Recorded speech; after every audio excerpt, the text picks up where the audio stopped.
The body সব ধারাইয়া লইছেন তো? আপনারা সবাই তো জানেন যে কালকে হলো কোরবানির ঈদ। তাই আমি নাজবেন রোজি সব আপা ভাবিদেরকে মনে করে দিতে এসেছি। জি, আসসালামু আলাইকুম। কালকে আমাদের কোরবানির ঈদ, অনেক কাজ যেগুলো আমাদের রুটিনের বাইরে, ওই কাজগুলো সেগুলো যদি আমরা একটু আগে থেকে গুছিয়ে নিই তাহলে কালকে আমাদেরকে হয়রানিটা কম হতে হবে।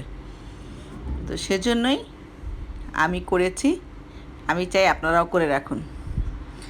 মশলাগুলো বেটে রাখবেন, যত হাঁড়ি পাতিল লাগে সেগুলোকে আগে ধুয়ে গুছিয়ে রাখবেন।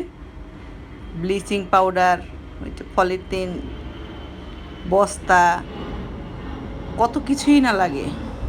এগুলো ওই সময় খোঁজাখুঁজির চেয়ে আগে ভাগে খুঁজে রাখবেন।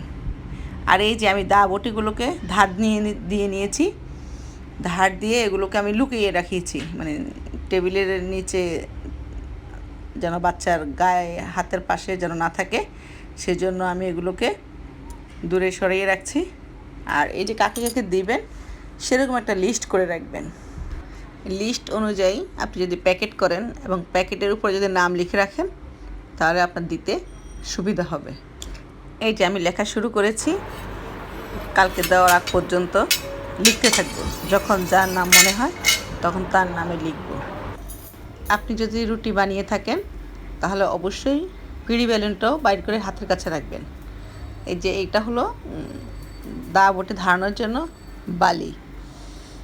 আমি সব কিছুই হাতের কাছেই রাখি আমরা সবাই সঠিকভাবে সঠিক নিয়ম মেনেই কোরবানি দিব ইনশাআল্লাহ।